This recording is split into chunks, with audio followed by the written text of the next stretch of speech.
اللہ سے اپنا رشتہ اتنا مضبوط کرو کہ تمہیں کسی اور کے سہارے کی ضرورت نہ رہے۔ جو رات کے بعد صبح اور گرمی کے بعد ڈانسز دیتا ہے، وہی خدا پریشانی کے بعد خوشیاں بھی دے گا۔ وہ سب جانتا ہے دلوں کے حال بھی اور خیالوں کے راز بھی۔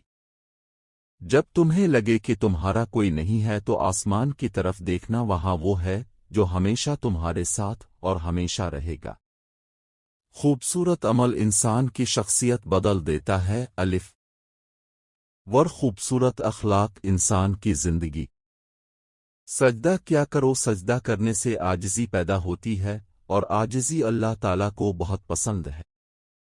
اللہ سے محبت کا سفر بہت حسین ہے۔ جو اس سفر کا مسافر بن جاتا ہے، پھر اللہ اسے بھی اندر باہر سے حسین کر دیتا ہے۔ ہر لمحہ قیمتی ہے اگر اس کو اللہ کی یاد میں گزارا جائے۔ 70 ماؤں جتنا پیار کرنے والا رب آزماتا بھی ہے تو بے انتہا نوازنے کے لیے دعا مانگتے رہا کرو۔ قبولیت کے فیصلے نیت اور طلب دیکھ کر کیے جاتے ہیں، حالات دیکھ کر نہیں۔ سجدے کی توفیق ملنا بھی رب کی نعمتوں میں سے ایک بہترین نعمت ہے۔ جن سے یہ توفیق چھن جاتی ہے، پھر نہ وہ دنیا کے رہتے ہیں نہ ہی دین کے۔ انسان کا سب سے بڑا دشمن اس کا دماغ ہے۔ پکڑ پکڑ کے لاتا ہے ان لمحوں کو جو اذیت دیتے ہیں۔ ایک خوبصورت دل 1000 خوبصورت چہروں سے بہتر ہوتا ہے۔ کبھی کبھی اندر کی گھٹن سے دل اور دماغ اس حد تک تکلیف میں آ جاتا ہے کہ رو لینے سے بھی سکون حاصل نہیں ہوتا۔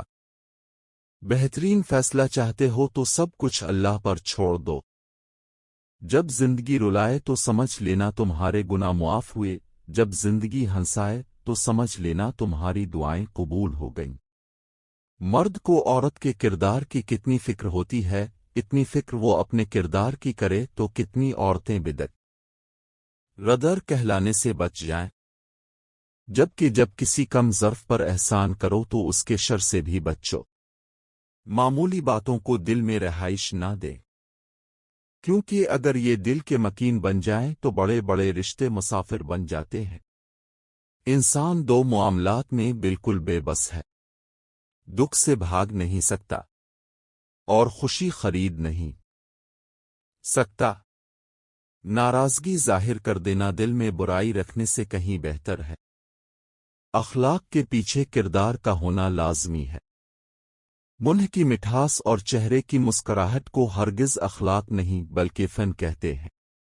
زمین پر سب سے خوبصورت جگہ تمہارے دل کا مرکز ہے، جہاں زندگی شروع ہوتی ہے۔ بیٹیوں کی پیدائش پر گھبرایا نہ کرے، انہیں والدین پر بڑا مان ہوتا ہے، اور یہ بیٹیاں اللہ پاک کی خاص رحمت ہوتی ہے۔ صبر کا گھونٹ دوسروں کو پلانا آسان ہوتا ہے، خود پیتے ہوئے پتہ چلتا ہے کہ ایک ایک قطرہ پینا کتنا بھاری پڑتا ہے۔ اگر تمہارے ناک کے اندر والے بال باہر آنا شروع ہو جائیں تو فوراً سمجھ جائیں کہ یہ بدبختی کی علامات ہیں۔ آپ کو ہر چیز بن مانگے مل سکتی ہے، لیکن کبھی ہدایت بن مانگے نہیں ملتی، پس ہدایت طلب کرتے رہا کرو۔